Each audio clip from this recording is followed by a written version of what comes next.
Hello ಗೆಳೆಯರೆ, ಎಲ್ರಿಗೂ ನಮಸ್ಕಾರ. ಈ ವಿಡಿಯೋದಲ್ಲಿ ನಾವು 2019ರಲ್ಲಿ ನಡೆದಂಥ UPSC Kannada mains optional paper 2 ನೋಡೋಣ ಬನ್ನಿ.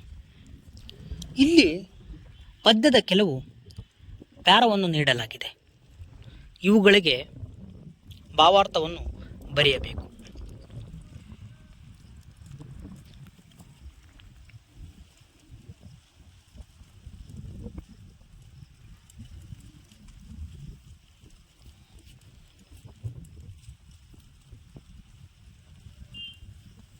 ಪ್ರಶ್ನೋತ್ತರವನ್ನು ನೋಡುವುದಾದರೆ, ಪಂಪನ ವಿಕ್ರಮಾರ್ಜುನ ವಿಜಯ ಮತ್ತು ನಾರಾಯಣಪ್ಪ ಕುಮಾರವ್ಯಾಸ ಭಾರತಗಳಲ್ಲಿ ಚಿತ್ರಿತವಾದ ಕರ್ಣನ ಪಾತ್ರದ ಸೌಮ್ಯ, ವ್ಯತ್ಯಾಸ ಮತ್ತು ವೈಶಿಷ್ಟ್ಯಗಳನ್ನು ಚರ್ಚಿಸಿ.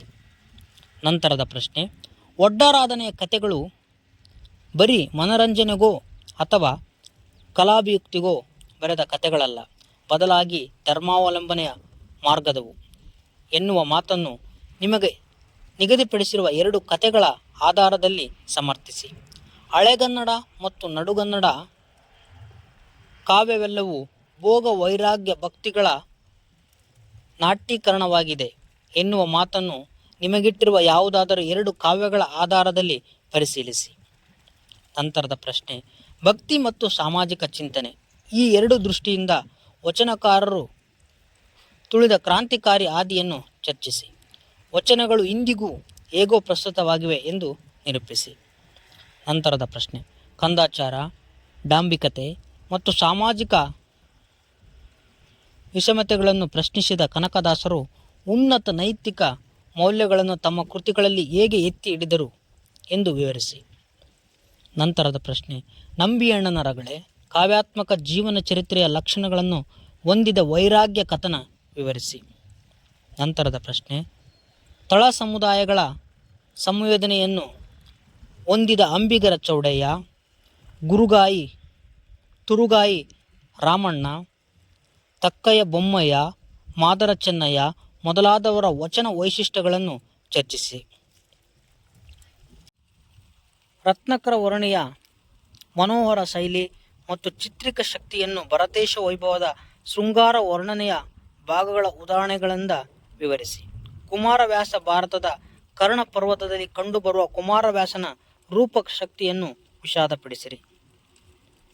ಮುಂದುವರೆದು ನೋಡುವುದಾದರೆ, ಗಿರೀಶ್ ಕಾರ್ನಾಡ್ ನಾಟಕದಲ್ಲಿ ತುಘಲಕ್ ಪಾತ್ರದ ವಿಲಕ್ಷಣತೆ, ವಿ.ಕೃ. ಗೋಕಾಕ್ ಮತ್ತು ಗೋಪಾಲಕೃಷ್ಣ ಅಡಿಗರ ಕವಿತೆಗಳಲ್ಲಿನ ನವ್ಯತೆಯ ಅಂಶಗಳು, ಬೀದಿ ಮಕ್ಕಳು ಬೆಳೆದವು ಸಂಕಲನದ ಗಾದೆಗಳನ್ನು ಹೆಣ್ಣಿನ ಸ್ಥಾನಮಾನ, ಕನ್ನಡ ಒಗಟುಗಳಲ್ಲಿ ಮುಡುಗಟ್ಟಿದ ಅನುಭವ, ವಿವೇಕ ಮತ್ತು ಸೊಬಗು, ಕನ್ನಡ ಜನಪದ ಕಥೆಗಳ ವರ್ಗೀಕರಣ, ಪ್ರಗತಿಶೀಲ ಕಥೆಗಳು ನವೋದಯ ಕಥೆಗಳ ವಸ್ತು, ಆಶಯ ಮತ್ತು ಸ್ವರೂಪಗಳನ್ನು ಪ್ರಶ್ನಿಸುವ ಬಗೆಯನ್ನು ನಿಮಗಿಟ್ಟಿರುವ ಪಾಠ್ಯದಲ್ಲಿನ ಕಥೆಗಳ ಹಿನ್ನೆಲೆಯಲ್ಲಿ ಚರ್ಚಿಸಿ. ನಂತರದ ಪ್ರಶ್ನೆ, ಶೂದ್ರ ತಪಸ್ವಿ ನಾಟಕದ ಶೀರ್ಷಿಕೆಯ ಪ್ರತೀಕಾತ್ಮತೆಯನ್ನು, ಅದರ ಪ್ರತಿಭಟನಾ ನೆಲೆಯನ್ನು ಪರಿಶೀಲಿಸಿ. KSN ಅವರ ಕವಿತೆಗಳ ಪ್ರಾಮುಖ್ಯತೆಯನ್ನು ಗುರುತಿಸಿ ಚರ್ಚಿಸಿ. ಸುಖ ದುಃಖದಲ್ಲಿ ಬದುಕು ಹದವಾಗುವ ಬಗೆಯನ್ನು ಕಾರಂತರು ತಮ್ಮ ಕಾದಂಬರಿಯ ಮೂಲಕ ಗುರುತಿಸಿದ್ದಾರೆ ಎನ್ನುವ UR ಅನಂತಮೂರ್ತಿ ಅವರ ಮಾತನ್ನು ಬೆಟ್ಟದ ಜೀವ ಕಾದಂಬರಿಯ ಹಿನ್ನೆಲೆಯಲ್ಲಿ ವಿವೇಚಿಸಿ. ಒಡಲಾಳ ಹೇಗೆ ದಲಿತ ಬದುಕಿನ ಜ್ವಲಂತ ಸತ್ಯವನ್ನು ದಾಖಲಿಸುತ್ತದೆ, ದಲಿತರ ಶಕ್ತಿ ಮತ್ತು ಜೀವನ ಪ್ರೀತಿಯ ಕಥೆಯೂ ಆಗಿದೆ ಎನ್ನುವುದನ್ನು ನಿರೂಪಿಸಿ. ಅನುಪಮ ನಿರಂಜನ ಅವರ ಕಾದಂಬರಿಯ ಮಾಧವಿ ಪಾತ್ರ ಪಿತೃಪ್ರಧಾನ ಸಮಾಜಕ್ಕೆ ಒಡ್ಡಿದ ಸವಾಲುಗಳನ್ನು ಚರ್ಚಿಸಿ.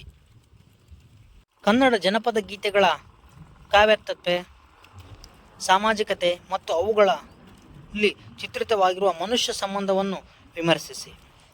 ಮಾನವ ಮತದ ಅನುಯಾಯಿಗಳು ನಿರಸ್ವರವಾದಿಗಳಾಗಿದ್ದರೂ ದೈವ ಭಕ್ತರೇ. ಎನ್ ಮೂರ್ತಿರಾಯರ ಈ ಮಾತಿನ ಅಂತರಾತ್ಮ ಏನು, ಅವರ ಪ್ರಕಾರವು ಒಪ್ಪಬೇಕಾದ ಮತ ಯಾವುದು ಚರ್ಚಿಸಿ. ಕನ್ನಡ ಜನಪದ ಅಧ್ಯಯನಕ್ಕೆ ಜನಪದ ಸ್ವರೂಪ ಕೃತಿಯ ಕೊಡುಗೆಗಳೇನು ವಿವರಿಸಿ.